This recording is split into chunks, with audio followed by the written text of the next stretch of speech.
The morning sky was colorless, pale gray from horizon to horizon, smothered beneath drifting ash that clung to every surface like a slow, suffocating snowfall. As the gates of Ironmark creaked open, Inigo adjusted the strap on his rifle and stepped forward, boots crunching on soot-laced gravel.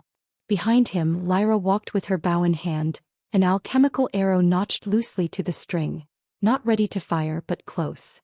A local scout, a wiry man named Darren with burns along his left arm, met them at the edge of the trailhead. His leathers were blackened at the seams, and he wore a thick scarf wrapped across his face.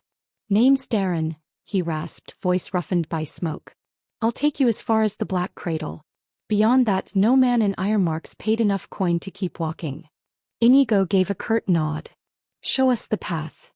Darren pointed with a charred walking stick toward a narrow trail that twisted between jagged obsidian ridges. "It's a 3-hour hike through cracked terrain. Watch your step. Some of the ash hides vent holes." "And if the dragon's nearby?" Lyra asked. "You'll know," he said simply. "Everything gets quiet. Too quiet." The journey began in silence, broken only by the crunch of boots on scorched earth and the distant groan of shifting stone. The trail was barely more than a suggestion, a faint depression winding through a land that had been burnt and broken. Black spires of volcanic glass jutted from the earth like fossilized flames, their surfaces warped and blistered. At times, faint heat shimmered above the ground. At others, the terrain gave beneath their feet with a hiss, revealing glowing red fissures that pulsed like the veins of a sleeping beast. Inigo led the way, rifle slung across his chest and finger near the trigger. Every so often he paused to scan with his binoculars, taking in collapsed trees, half-melted boulders, and the eerie lack of birds or insects. There was no life here.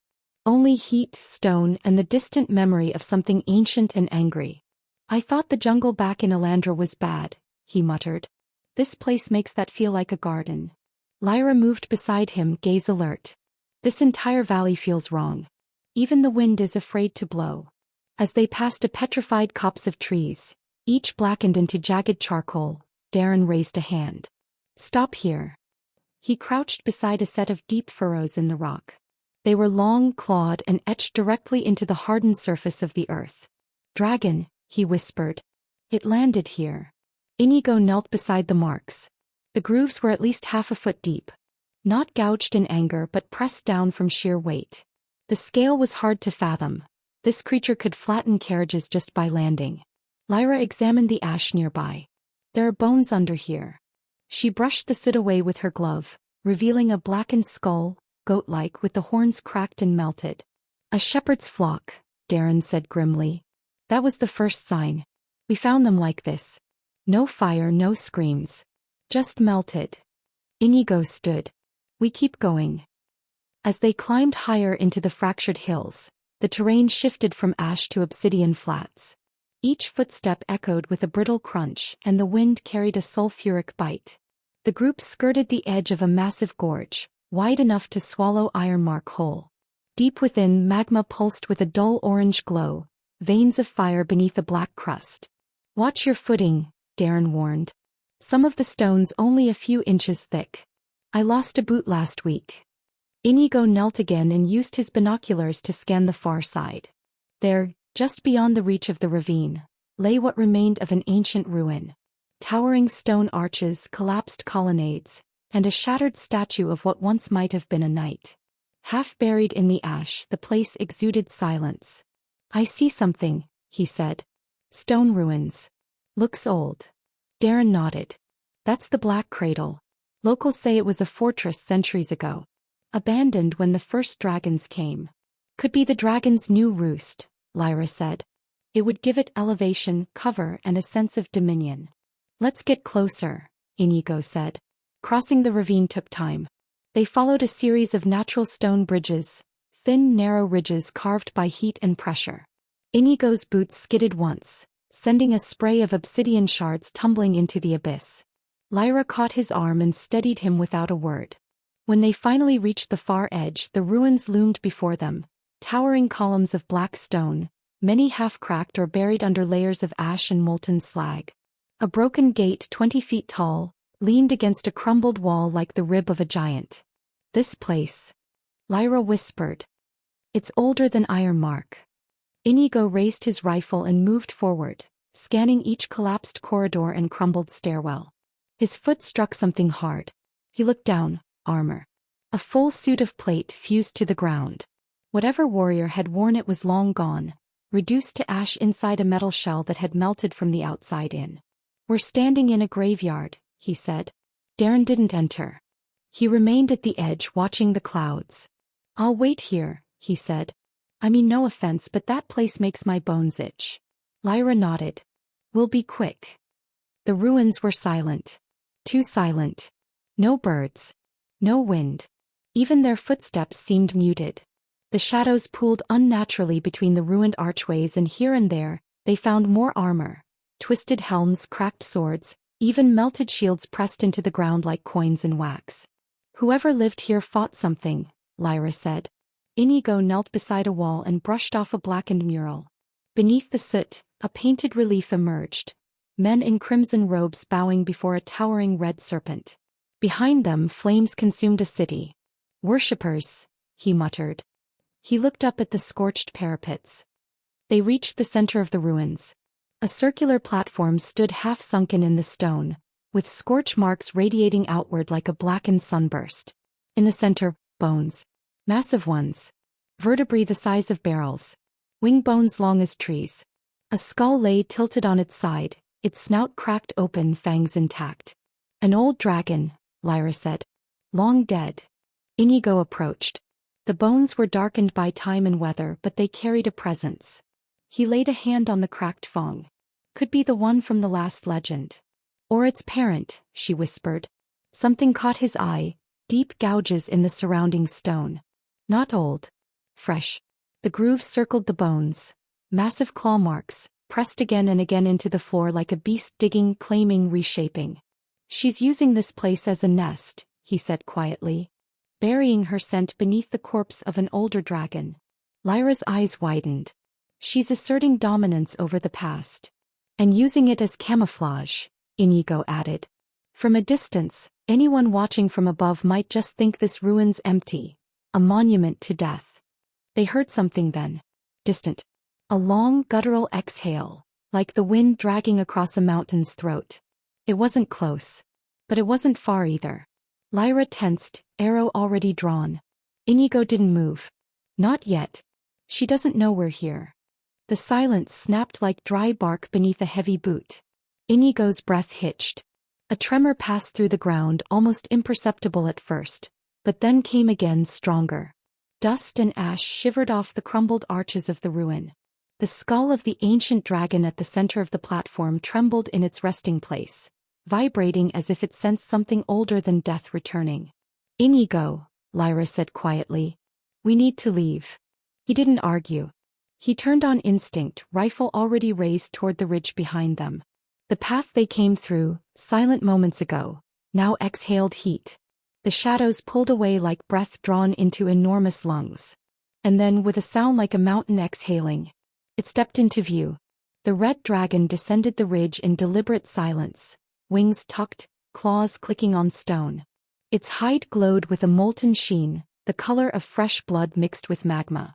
Veins of pulsing fire ran across its chest and neck, and its eyes, twin golden embers, locked onto them with intelligent hatred. It wasn't hunting. It was inspecting. It knew they had trespassed. "Move," Inigo whispered. "Now."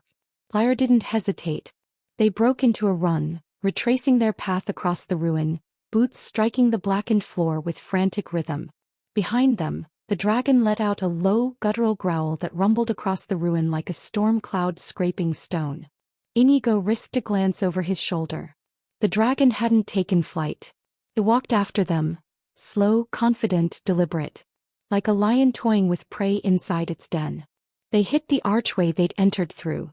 Beyond it, the ravine yawned open, spanned by only a narrow stone bridge barely wide enough for one at a time.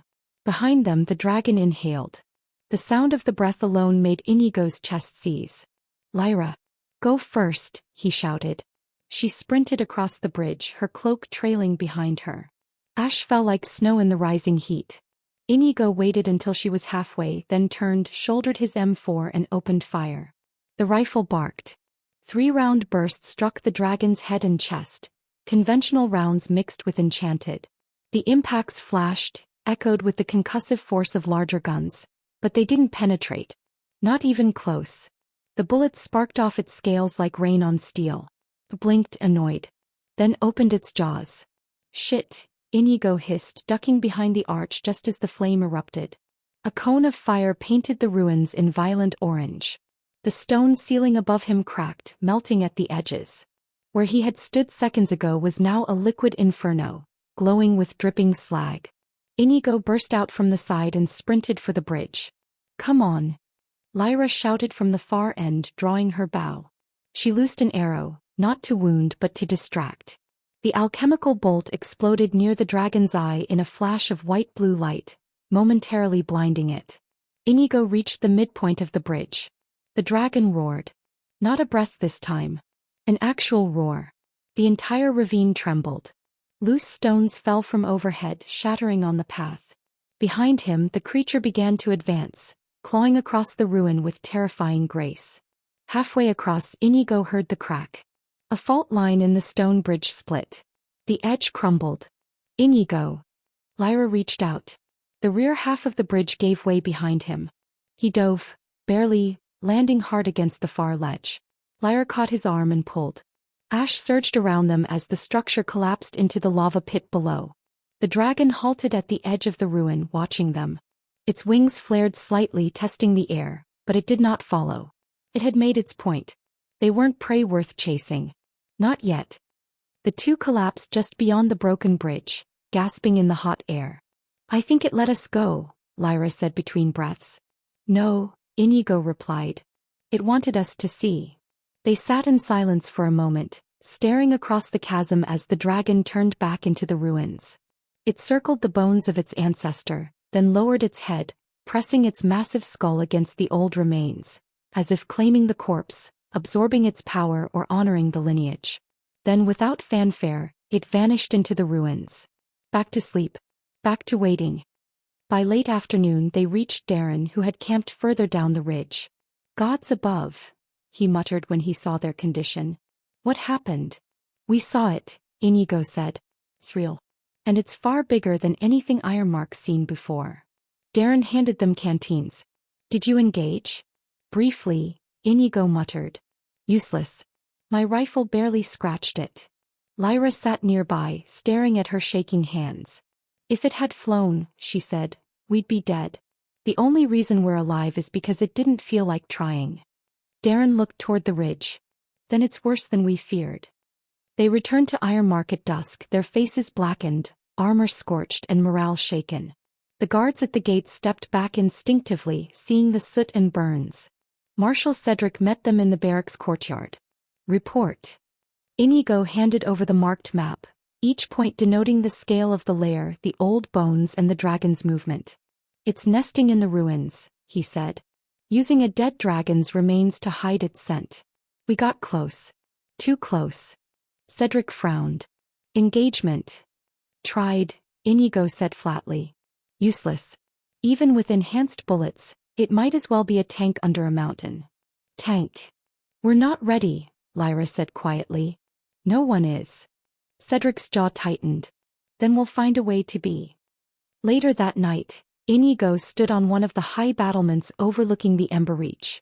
He cleaned the barrel of his M4 slowly, mechanically, wiping away ash that kept reappearing no matter how many times he scrubbed it. Below, the town bustled as if nothing had changed. Civilians cooking, smiths hammering, scouts reporting in. But something had changed. They had seen the fire. And the fire had seen them. Lyra approached quietly. She had changed into a fresh cloak, but the look in her eyes remained scorched. You all right? She asked. No. She nodded. Good. Because neither am I. They stood side by side in silence. I think I might have a weapon that can kill it. What's that? I will reveal it to you soon, but I am going to need a private moment. The morning after the dragon's display, Ironmark remained quiet. Smoke drifted from chimneys as it always did, and the clang of the forge carried faintly over the windswept highlands. But under the surface something had changed. A tension in the air. The kind that lingered after a storm you knew hadn't passed, It had only paused. Inigo didn't linger inside the barracks long. He slipped out before breakfast, boots crunching softly over the frost-lined path leading out of town. No one stopped him. Not Cedric, not Lyra. Perhaps they understood. Or maybe they were too afraid to speak the words weighing on everyone's mind. That thing could end us. He walked without a word, rifle slung over his back, cloak wrapped around his shoulders as he hiked through a woodland trail to the southeast. Sparse trees lined the outer rim of the Emberreach, still green despite the choking ash that occasionally blew from the highlands. Here the air felt cleaner and the earth wasn't scarred. Eventually he reached the clearing. It was a quiet place, flattened grass ringed by pines, some stones scattered at the edges. He'd found it on his first week arriving in Ironmark. He came here to think. Today was no different. Inigo exhaled and looked toward the rising sun just breaking through the ash-hazed sky. He knelt by a moss-covered stone and opened the small interface hovering in front of his vision. The blue shop tab glowed faintly, his only connection to the other world. His last refuge, his ace in the hole. He tapped through the categories. Infantry weapons. Check. Tactical gear. Check. But he needed more than firepower this time. More than just bullets and brute force. He opened the vehicles tab. A moment passed before a list unfurled, and his finger hovered over a familiar name that had burned itself into his memory back home. 64D Apache Longbow. 400,000 SP. Twin-engine attack helicopter. Crew, 2. Equipped with 30mm M230 chain gun, 70mm Hydra rocket pods, and AGM-114 Hellfire missiles. Advanced targeting, night vision, thermal. All weather. Combat tested. He didn't hesitate. Purchase confirmed. A brief, metallic chime sounded. Then the clearing filled with the low hum of materializing energy. Air warped. Grass rustled. And from seemingly nowhere, a large matte black body shimmered into view, its frame assembling piece by piece like machinery obeying an unseen blueprint. Rotor blades extended. Twin turbines settled into place. The 30mm chain gun beneath the nose clicked as it locked into mount. Missiles nestled inside pod mounts. The red and green navigation lights blinked on with a mechanical ping. And there it stood, a fully armed Apache helicopter. Inigo took a breath. Looks just like the real thing, he muttered, stepping forward and running his hand along the reinforced canopy. The cockpit glass was tinted, the HUD already glowing with startup prompts. He climbed the side ladder and slipped into the pilot seat. Everything was where it should be, the throttle, cyclic, collective. Panels lit up with operational diagnostics as if welcoming him back. He slipped on the built-in helmet. It connected automatically with a soft chime. Targeting interface engaged. All systems green. You are now the pilot of Apache 01. The rotor spun slowly, then faster, picking up speed as he initiated takeoff procedures. Inigo grinned. This is insane. But he didn't hesitate. The ground pulled away as the Apache lifted into the air. Trees bent under the rotor wash, leaves swirling like caught paper. The roar of the engines echoed through the forest as he pulled up and tilted forward. The aircraft responded with military precision. The town vanished behind him. He flew low over the Emberreach's southern edge, skimming the treetops until he spotted a far-off mountain shelf that overlooked a ravine, completely isolated. There he circled down and hovered. The altitude warning was clear. Wind stable. This'll do for a test. He activated the M230 chain gun first. Using the integrated helmet-mounted display, his gaze locked onto a large, jagged boulder in the middle of the ravine. Brr! A thunderous burst ripped through the air. The 30mm rounds slammed into the boulder with armor-piercing force, shattering it into shards. Dust billowed in the wake of the assault, rising into the sky. Chain gun functional. Next he triggered the Hydra rocket pod. A second target, an old burned tree stump, was selected. He tapped the fire control. Thump. 3 rockets launched in quick succession. They streaked through the air, trailing smoke, and detonated on impact with concussive force, sending fire and debris outward. The earth trembled. Nearby birds scattered. Hydras check out. He toggled the final weapon, Hellfire missiles. He knew he wouldn't waste them now, he had a limited stock. But the lock-on system worked smoothly. It found the heat signature of a warm fissure nearby, acquired it and held target without error. Ew. Accurate. Absolute dominance. Inigo pulled back the collective and rose higher into the sky, circling wide to get a full visual of the ravine and surrounding terrain. He could see everything, clear, sharp, detailed. The thermal picked up the heat vents from distant sulfur pits. The optical zoom revealed birds nesting in crag crevices. Even from this height he could hit anything within 2 kilometers. This changes everything, he said aloud. Back in Ironmark they were forging spears and praying to saints. But he had just introduced air superiority into a world where dragons ruled the skies unchallenged. He wasn't ready to fight the red beast yet, not with just one bird and no support crew, but he had taken the first step. Air power. Force projection. A goddamn Apache. He landed back in the same forest clearing over an hour later. The Apache touched down gently, its rotors slowly decelerating. Inigo climbed out, heart still racing. His helmet unclipped with a hiss of air pressure and he slid it off, brushing back sweat-damp hair. For a moment he stood beside the still warm fuselage and looked up at the skies above. The dragon was a tyrant of the air. But now he wasn't the only one with wings. The sun had barely crested the treetops when Inigo eased the Apache's cyclic stick forward, coaxing the massive attack helicopter into a slow, deliberate lift. The rotors roared as they bit into the air, dust and leaves scattering from the clearing below like panicked birds. He was flying. Goddamn. He muttered, half in awe, half disbelief. His gloved hand tightened slightly on the controls. The Apache E-64E was sleek, matte black and brimming with raw power. Twin engines flared behind him and the cockpit, modified slightly by the system to run solo, responded to his every input like an extension of his will. Onboard HUDs glowed faint green, feeding him real-time data: altitude, radar sweeps, weapon systems, even wind pressure. He'd spent the night in the forest clearing to avoid questions. Even Lyra didn't know what he'd summoned, only that he needed space. Now he had it. Trees blurred below as the Apache soared over the Emberreach foothills, the landscape shifting from forest green to charcoal black as he pushed toward a more barren stretch beyond the main valley. He needed open ground for testing, and far from civilization. The last thing he needed was panic over a metal dragon flying overhead. He banked left, watching the shadows roll across the glassy volcanic plains far below. The whole region looked like a battlefield long after the battle was lost, scorched, cracked and cratered. Perfect for weapons testing. The HUD pinged. Systems online. Hellfire missiles, Hydra 70 rockets, 30mm chain gun. All operational. "Let's see what you can do," he said under his breath. He spotted a rocky basin below, a wide, empty depression with enough space to maneuver. He throttled down slightly, letting the Apache descend to a safer test altitude. "Firing practice. Rockets only," he muttered, reaching for the armament control. The targeting system locked onto a cluster of boulders. Hydra pods, ripple fire. Range: 700 meters. He squeezed the trigger. Fwoosh. 2 pods of Hydra 70 rockets screamed from beneath the wings, streaking down in arcs that lit up the dull sky like fireworks. The explosion rocked the crater.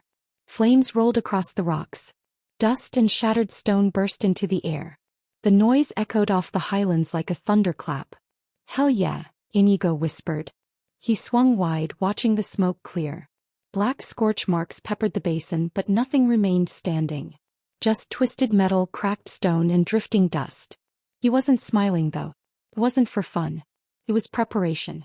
If a red dragon was going to burn kingdoms to ash, then he needed every edge he could muster. Swords and enchanted arrows weren't going to cut it. The Apache, however, this was something else. He circled once more and shifted to the 30mm cannon. The targeting reticle followed his head movement thanks to the helmet interface. He spotted another rock cluster on a higher ridge and dialed in. Cannon fire. Range: 500. Brrrr. The chin-mounted chain gun spat fury in 3-second bursts.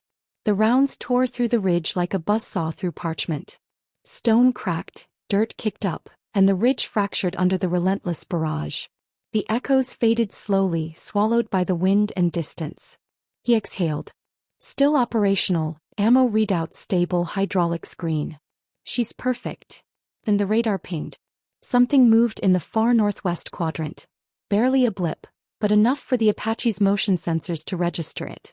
Roughly man-sized. Heat signature spiking. What the hell? He turned the bird. At first he saw nothing. Just more charred terrain and broken ridgelines. Then he spotted it. 3 figures lumbering across a shattered hill maybe 400 meters out. Humanoid but huge, easily 7 feet tall and bulky like bodybuilders wrapped in leather and bones. Their gait was wrong. Not beast-like but not fully human either. One of them dragged a crude iron weapon, too big to be a sword, too blunt for a cleaver. Their skin was a dull greenish-brown mottled with thick scars. Inigo narrowed his eyes. Orcs, he muttered, uncertain. He'd read about them in guild records but never seen one. One of the creatures pointed toward the sky. They'd noticed him. The Apache was far above, but its presence was unmistakable. The lead orc roared. He could hear it even up here, faintly like distant thunder. The others followed suit, lifting their weapons and shaking fists at the sky. Hostile? Probably. He dropped the Apache lower, just within optimal range. Let's see what you are. They broke into a run, not away but toward a jagged ridge that sloped sharply upward. Trying to flank? Height? Hard to tell from this height. Inigo toggled the cannon again. Targeting data fed into the HUD. Range, 320 meters. Wind negligible. Elevation shift minimal. The reticle locked onto the lead orc. He hesitated. Do I really want to waste ammo on 3 stragglers? Then again, letting monsters roam near Ironmark wasn't exactly smart either. He gave the trigger a light squeeze. BRRT. The 30mm burst hit the hill like a warhammer. One orc vanished in a cloud of shattered stone. The other 2 flung themselves into a trench, vanishing behind black rock. Fast reactions, he murmured. Smoke curled from the crater he'd just made. No visible movement. But the radar still pinged 2 signatures. He circled lower. Just to be sure. That's when something hit the bottom of the Apache. Flying. Rock? No, a javelin. It bounced off the armor plating, useless but enough to shock him. They're throwing things at a helicopter? Seriously. Another javelin whizzed past the rotor blades and missed by meters. All right. You want to play? He toggled the hydropods. 2 shots. 1 each. Let's see you dodge this. He circled wide again and let the rockets fly. Fwoosh. Twin streams of fire carved through the sky. One exploded midair, intercepted by something, maybe flying debris. The other struck just short of the trench. Dust engulfed the area. The radar ping blinked once, then flatlined. Inigo circled one final time. The crater was blackened and silent. No movement. Threat neutralized, he said quietly.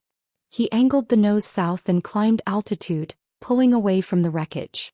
As the burning ridge shrank behind him, a strange feeling crept over him. He hadn't even felt like he was in danger, but there was still a rush. Power. Control. But also, distance. He hadn't seen their faces. He didn't know what they'd said before charging. He didn't know if they were hunting, patrolling, or just lost. All he saw were red pings and movement. He adjusted the comms. Note to self, he muttered. Better recon before opening fire next time. The Apache banked back toward the forest clearing.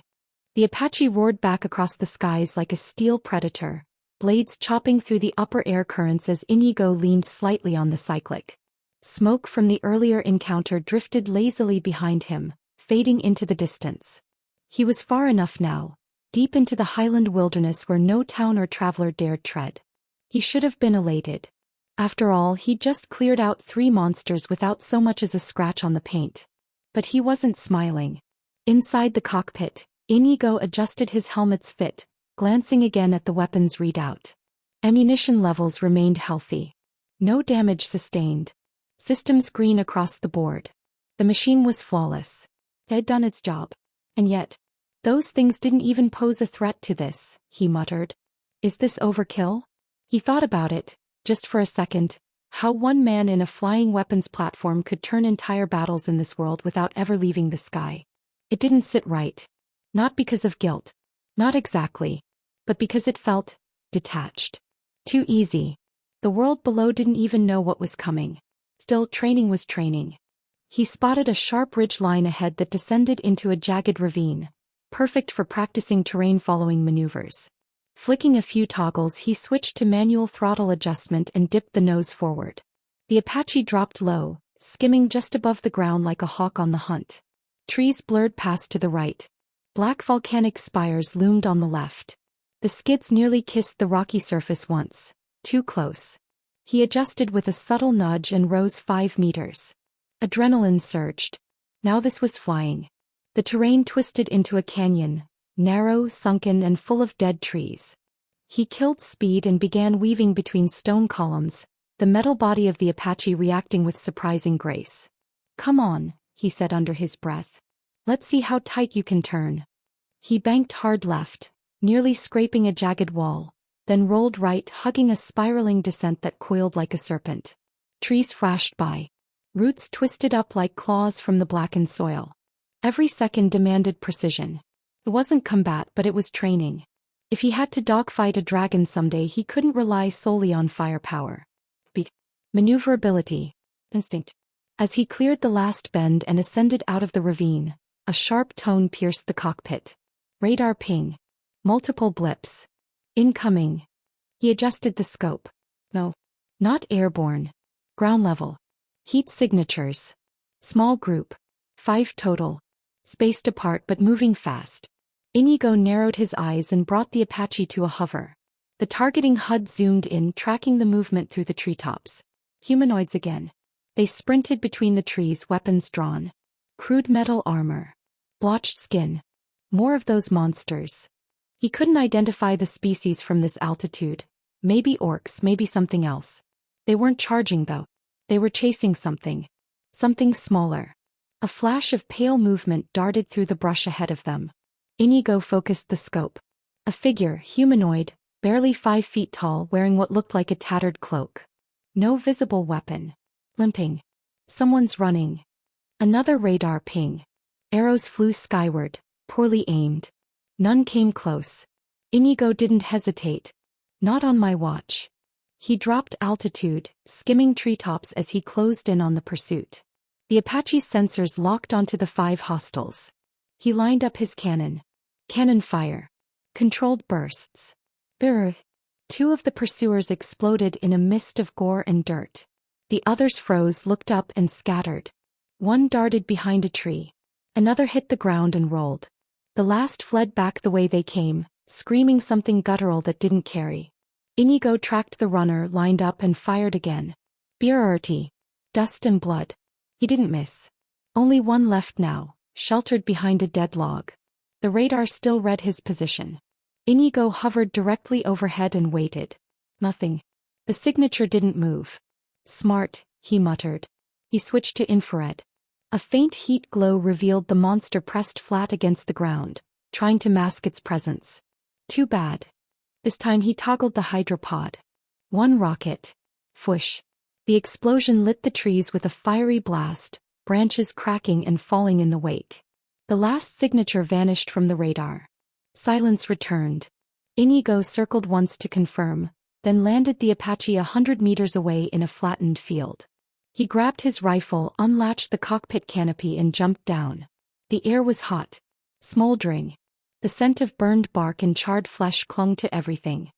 He made his way toward where the fleeing figure had gone. "Hey," he called out. "It's safe now. I'm not your enemy." Nothing answered. He raised his rifle slightly just in case. As he pushed through the underbrush, he spotted the figure huddled near a moss-covered rock. Not a child. A halfling, male judging by the build, dressed in tattered leather and covered in bruises. A broken crossbow hung loosely from his shoulder. The halfling looked up, eyes wide with fear and awe. I saw you in the sky," he whispered. "The sky demon. You saved me." Inigo lowered his rifle. "Just a guy with a flying machine. You okay?" The halfling blinked, trying to process. "I think so. You killed them all. Just fire from the heavens." Inigo knelt beside him. "Why were they chasing you?" "I was hunting. Small game. Tracked a rabbit too far. Then I found them. They saw me." "Who were they?" "Raiders. Orcs maybe. Or worse. From the Red Scar clan, I think. They've been coming down from the mountains. Stealing, killing." Inigo stood and looked to the north. So there were more of them. A lot more. He helped the halfling up. Get back to Ironmark. You'll be safe there. Tell the guards what you saw. The halfling nodded, still dazed. What do I tell them you are? Inigo paused, thinking. Then he smirked. Tell them I'm the guy who shoots lightning from the sky. By dusk, the Apache was back in its camouflaged clearing, cooling off after the flight. Inigo sat beside it, helmet off, sweat drying on his brow. His muscles ached, but his heart beat steady. Today had been a test. Not just for the helicopter, but for him. He had the power now. The reach. The tools. But with each use, the question grew louder in the back of his mind. Just because I can wipe them out from the sky, should I? He looked up at the quiet forest canopy above. War was coming. Dragons. Clans. Maybe armies. But right now, he had the skies. And for now that would be enough. The last light of day filtered through the trees in amber shafts, casting long shadows over the clearing. The Apache sat dormant like a sleeping beast. Rotors still, cockpit dark, hull streaked with dust and char. Inigo leaned against one of the skids, helmet resting beside him on a folded tarp. He stared into the dying embers of a small campfire. It had been a long day. Between the impromptu test flight, the ambush and the rescue, he hadn't had a moment to breathe. But now, in the hush of twilight, his mind turned toward the next step, returning to Ironmark. He reached for his canteen and took a swig of water, then checked his wristwatch. It was nearly 1900 hours. Lyra's probably wondering where I am, he muttered, though he wasn't entirely sure she'd be worried. He trusted him. That much he knew. Still, being gone this long without a word wasn't ideal. He stood and walked a slow circle around the Apache, eyes tracing every panel, every bolt. The aircraft looked out of place. No, it was out of place. This was a machine of Earth, forged by the minds of engineers and refined by generations of military evolution. It didn't belong in a world of swords, dragons, and spellcraft, which meant it needed to be hidden. Carefully. Permanently. At least for now. Inigo crouched and opened one of the side compartments, pulling out a folded camo net. It was synthetic, lightweight, and thermal dampening. He slung it over his shoulder and walked toward the treeline. First he scouted the area again, recon instinct still sharp. No signs of movement. No fresh tracks aside from his own. The encounter earlier with the orcs had left a scar on the landscape, but the forest had already begun to swallow the ash and blood. He found a cluster of boulders to the west, partially collapsed into a ravine over time. Trees had grown through the rocks, twisting up into a natural canopy. It wasn't ideal for takeoff, but it could serve as a long-term hiding spot. He returned to the Apache and started the process. One step at a time. First, he activated the startup sequence long enough to reposition the helicopter. The turbine hummed to life, blades spinning slowly as he eased the cyclic forward and lifted the Apache a few meters above the ground. Dust scattered beneath him. Carefully, he guided it between the trees, blades clearing the trunks by inches. The machine obeyed his every input like a loyal hound. It took 10 long, tense minutes, but he eventually settled the Apache behind the rock cluster, positioning it between two twisted oaks with the tail facing the ravine slope. Once it was shut down again, he got to work. Camo net over the top. Then branches. Twigs. Loose ash. He created the illusion of neglect, like some ancient wreck lost to time. Even the rotor blades he covered with fallen pine boughs, tying them down loosely with cord. From a distance, it would look like a half-collapsed shed if anyone stumbled across it. From above, the infrared signature would be minimal. He packed dirt over the landing skids, then used a worn cloak to dust over his footprints. By the time he was done, the Apache had vanished into the landscape. It wasn't perfect, but it would do. He took a step back, hands on hips, and exhaled. No one's finding you out here. Not unless they know what to look for. Satisfied, he turned back toward camp and began packing what little gear he'd brought. Canteen, emery wrappers, a utility shovel. His rifle was slung across his back and he tucked the helmet into a carry pack. Then he started the long hike back to Ironmark. The forest by night was a different world. Watchful. So, Inigo moved with purpose but not haste. He stuck to high ground, always with clear lines of sight and natural cover nearby. His training kicked in like muscle memory, eyes scanning, ears tuned to the softest rustle, hands brushing the safety of his weapon now and then. He avoided the trail he'd flown over earlier. Too much smoke. Too many fresh corpses. If any carrion beasts, or worse, had moved in since he didn't want to tangle with them without backup. It took nearly 2 hours to reach the outer border of Ironmark's territory. He paused at the edge of a tall ridge, crouched low and scanned the city below. Ironmark wasn't a true city, not in the modern sense. More of a fortress town, carved into the valley's rim with high stone walls and ironwood towers. Lanterns burned along the battlements, casting golden glows into the haze. Even from here he could see movement. Guards on patrol, traders closing shop, locals settling in for the night. Safe, quiet, human. He allowed himself a small smile. Then he descended. The outer gate guards didn't recognize him at first. Halt, one barked, stepping forward with a halberd raised. State your name and business. Inigo raised a hand and slowed his pace. Easy. It's me, Inigo. From the Adventurer Registry. Team Cerberus. The second guard narrowed his eyes. You've been gone all day. Lyra was looking for you. I'm back now, he said evenly. Just scouting. The guards exchanged a look, then relaxed. All right, the first one muttered. Gates closing soon. Head in. He nodded and passed through the reinforced archway, boots echoing on the stone path. The air inside Ironmark felt warmer, safer, but also narrower. The walls, the people, the chatter. After flying in the open sky, the town suddenly felt cramped. As he walked toward the inn, a familiar voice called out. There you are. Lyra. She stood near the fountain at the central plaza, arms crossed, expression unreadable. Her bow rested across her back. She hadn't even changed out of her scouting gear. I figured you'd turn up eventually, she added. Inigo stopped in front of her. Sorry. Took longer than I expected. She looked him over. You all right? Fine, he replied. Did a little recon. Found something interesting. Her eyes narrowed. What kind of something? Let's get some food first, he said, voice low. We'll talk upstairs. Not here. She studied him for a long second, then nodded. Without another word, the two walked back toward the adventurer's lodge.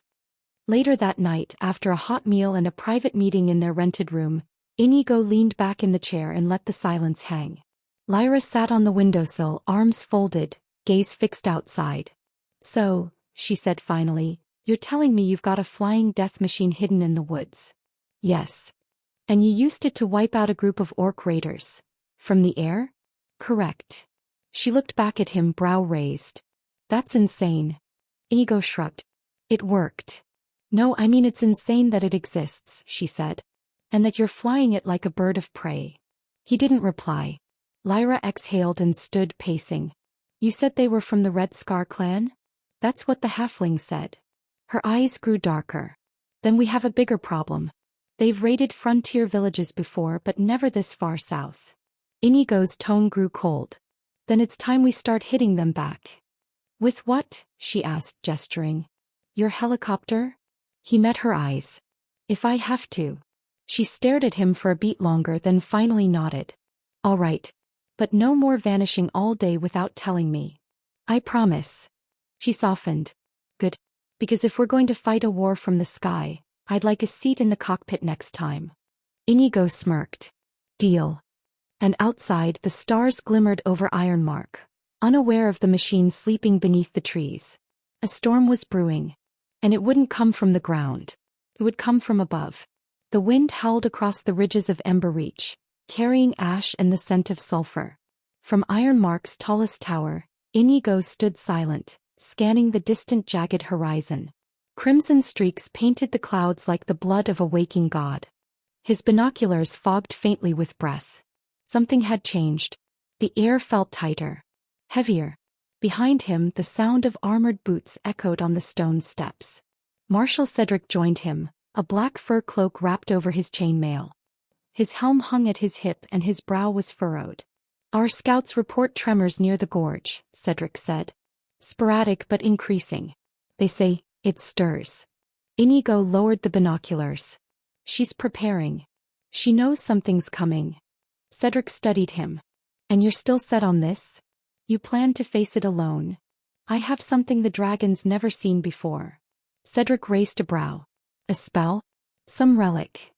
Not quite. The marshal exhaled slowly. He didn't ask further. He'd learned not to. Instead he gestured toward the chapel. The Flamekeeper requests your presence. She's waiting with your companion. The chapel's interior was still and warm, lit by oil lanterns and the orange glow of a coal basin. Lyra stood near the priestess, already armored and prepared, bow slung across her back, fingers dusted with soot. You come to face not just a beast, the old priestess said, voice like dry wood, but a wrath older than memory. A trial by fire. I'm not here for riddles, Inigo replied. Then he'd only the flame. She gestured to the basin. Touch it. He stepped forward.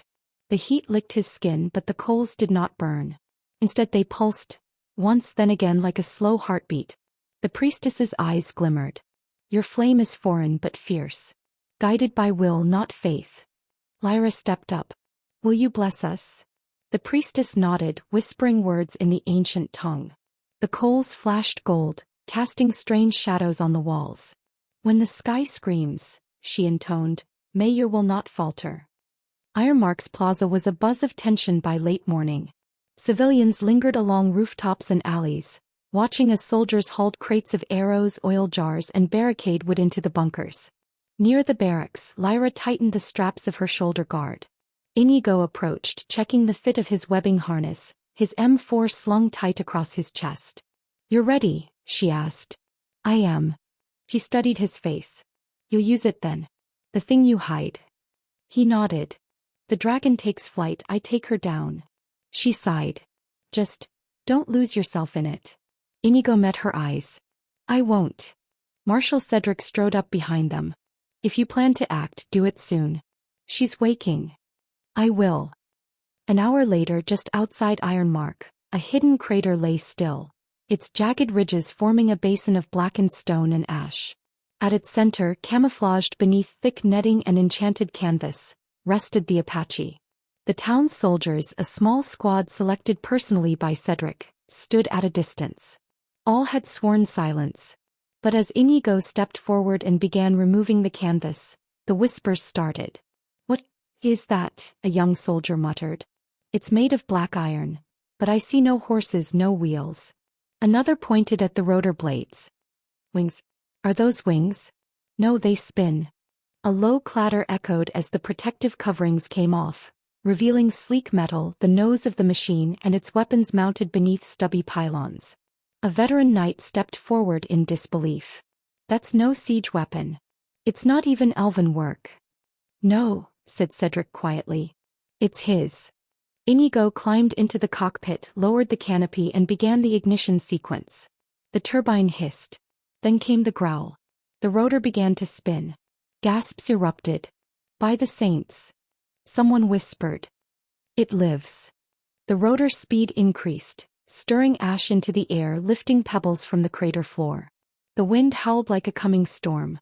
As the Apache began to rise, hovering above the crater's edge, the onlookers took a step back, shielding their faces.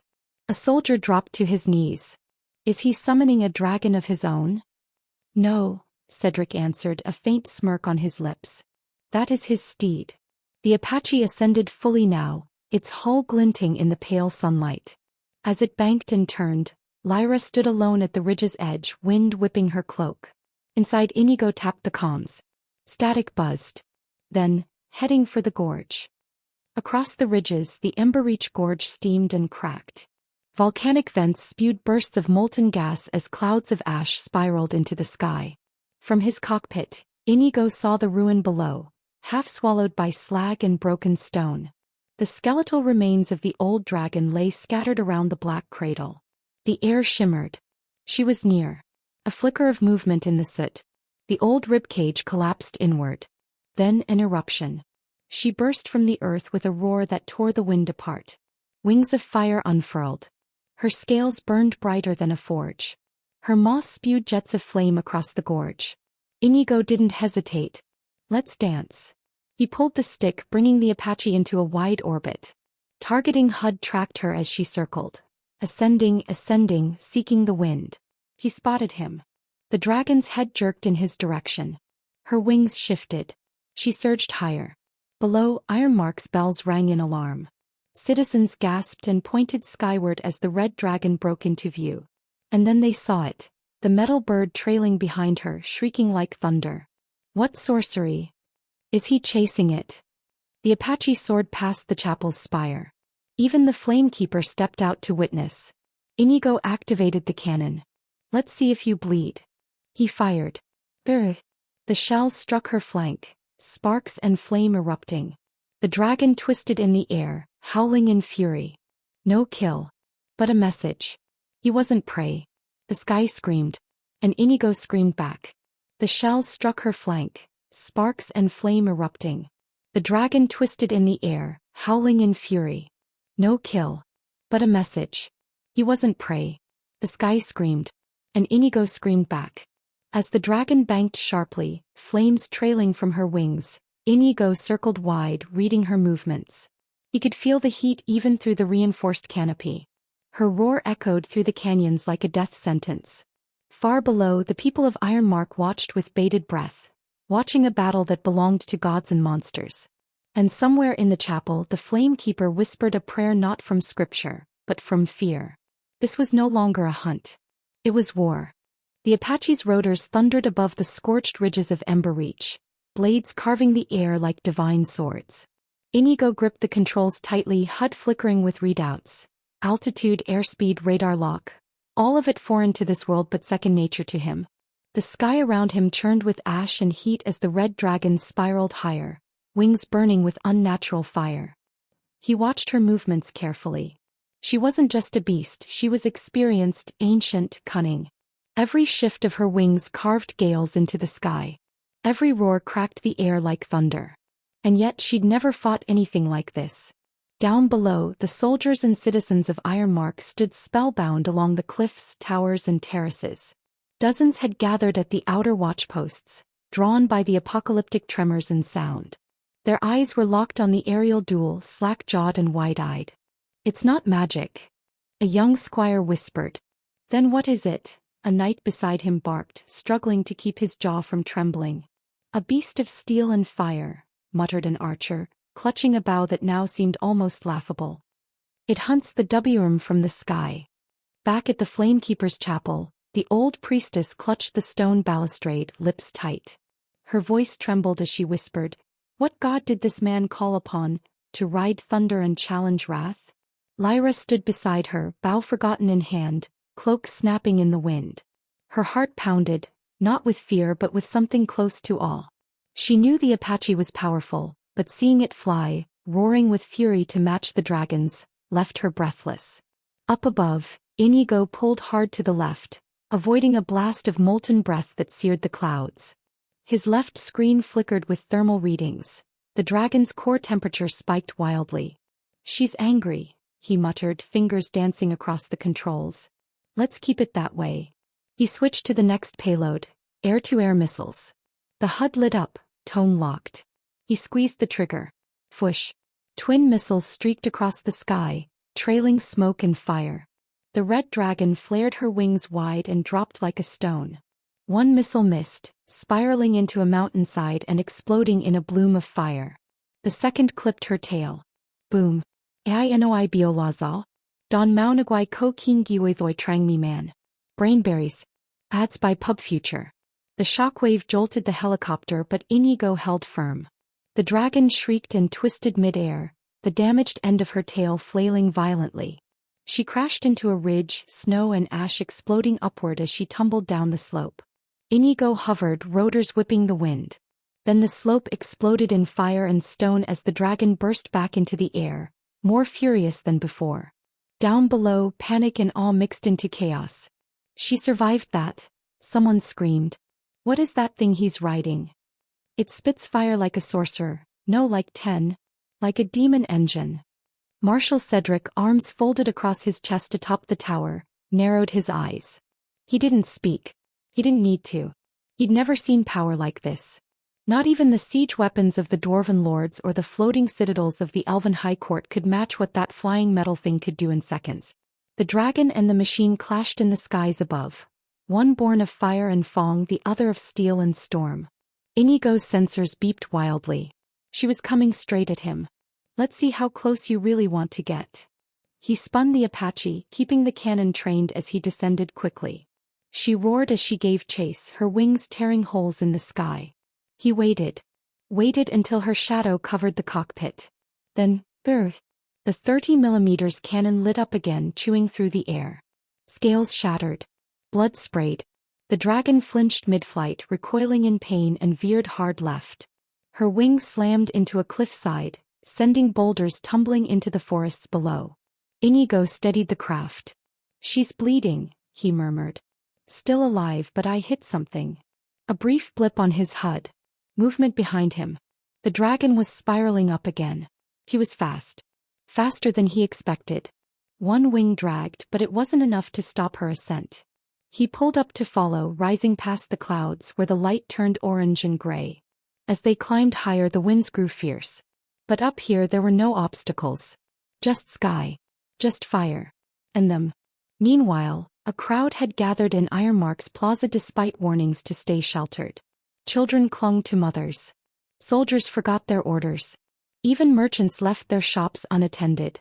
Everyone stared up at the impossible sight of a man in a flying war beast locked in combat with the dragon of legend. One elderly blacksmith fell to his knees, tears in his eyes. All my life we feared the red. We told tales, prayed to the saints, but none of them ever touched her. A bard, wide-eyed and pale, whispered to himself, I cannot write this song. It would sound like lies. The Apache banked hard, spewing another volley of cannon fire. The dragon spun in the air, her scales cracked and smoking. They were witnessing history. No, something beyond it. Cedric finally turned from the tower. Get everyone underground now, he ordered. If he fails, that fire will fall on us next. And yet no one moved. They couldn't tear their eyes away. Inigo leveled out above the ridge, watching the dragon circle below him like a predator beneath a falcon. She had realized now, this enemy wasn't prey. It wasn't even another beast. It was something else entirely. She arced upward again, gathering energy for one final burst. Her jaw glowed. Here it comes. Inigo toggled countermeasures. Let's not make this easy for you.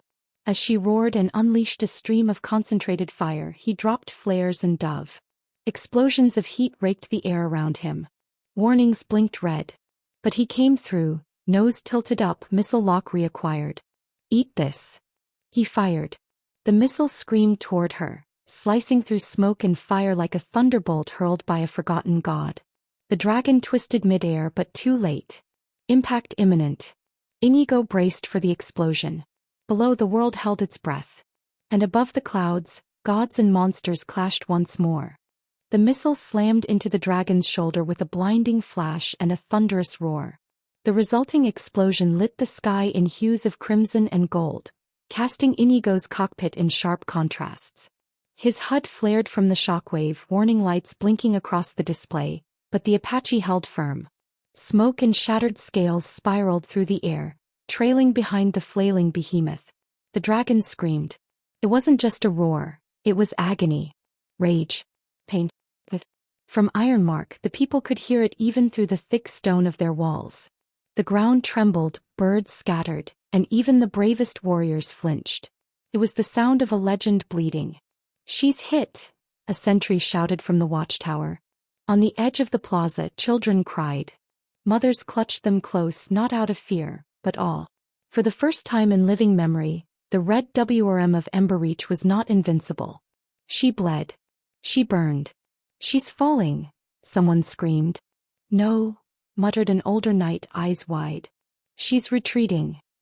Up in the sky, Inigo kept the Apache steady, circling high above the smoke trails. His breathing was heavy, controlled. Every nerve in his body buzzed, not with fear but anticipation. Adrenaline had taken over now. He wasn't done. On his radar, the dragon dove. Not in defeat but in fury. She swept low across the valley, trailing flame across the slopes, torching ridgelines and ravines. Scorched earth in her wake. She's trying to flush me out of the air, he said, flipping switches on the side panel. Not gonna happen. He pushed the throttle forward. The Apache surged down, chasing after her wake. Below them, Emberreach burned like the furnace of a blacksmith god. Volcanic cracks split wider from the dragon's wrath. Trees withered. Rivers boiled. Inigo flipped to chain gun mode and dropped behind her. Let's go again. Brr. Another burst from the 30mm cannon raked across the base of her wing. This time the shells punched through. The membrane tore. The dragon buckled mid-flight, wings uneven. A second roar ripped from her throat, but now it wasn't just fury. It was desperation. She spiraled once. Twice. Then recovered, barely, flapping hard to stay aloft. But her flight had changed. She was wounded now. Hunted. Back in Ironmark, the people stared in disbelief. Look at her. A mage whispered. She's running. No, said Lyra, gripping the railing of the tower. She's afraid. Marshal Cedric's eyes were locked on the two figures warring above the clouds. I never thought I'd live to see her bleed. But that man, that machine, they're not from this world. A page nearby stammered. Is he even human? Lyra didn't answer. He just watched. The Apache's targeting HUD blinked red again. Tone lock reacquired. Inigo had a clear shot. He hesitated. A strange feeling stirred in his gut. Not mercy. Not fear. But something akin to respect. This dragon had ruled the skies for centuries. She was no mindless beast. But he couldn't stop. Not now. He pulled the trigger. Fwoosh. Another missile screamed forward. The dragon veered, too slow.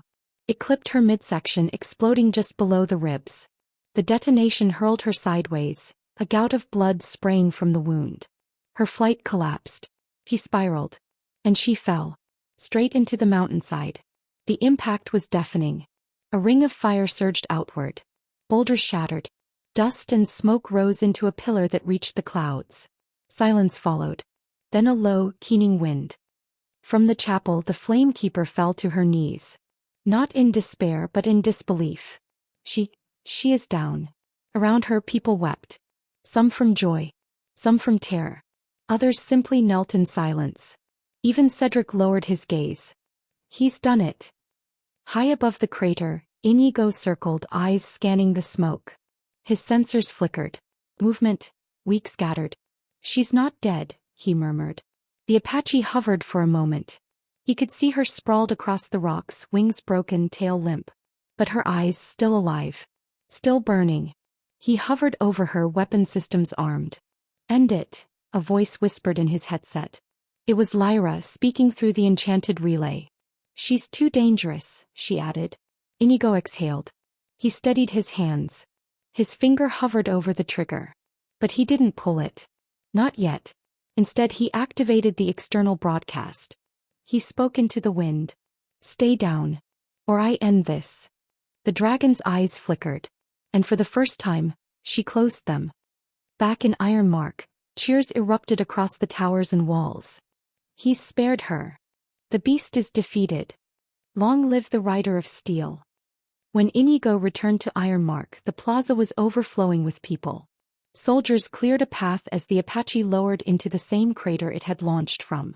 The wind whipped cloaks and dust across the stonework. Lanterns flickered. Horns blared. As the rotors slowed, the canopy hissed open. And Inigo climbed out. Covered in sweat and soot. Face grim. Eyes tired. But victorious. Lyra was the first to reach him. He didn't speak. She didn't need him to. She just grabbed his hand and held it tight. Marshal Cedric bowed his head slightly. Whatever world you came from, they must consider you a god. No, Inigo replied softly. Just a man. With the right tools. Then he looked toward the distant smoke. She's alive. But broken. The priestess stepped forward, her walking staff clinking on the stone. Even wrath can be humbled, she said. You have shown us a new path. One not of prayer but of will and craft. Inigo didn't reply. His eyes were still on the horizon. Because somewhere in that scorched wilderness, a dragon nursed her wounds. And waited. The silence that followed was unlike any Ironmark had ever known. Not from fear but reverence. The people, once skeptical and wary of the outsider, now looked upon him with unspoken awe. Mothers whispered his name to their children. Blacksmiths paused mid-hammer. Priests clutched their relics and silently reconsidered the power they'd witnessed. Even the scholars who lived for logic and records had no words to fit what had just occurred. This wasn't just victory. It was revelation.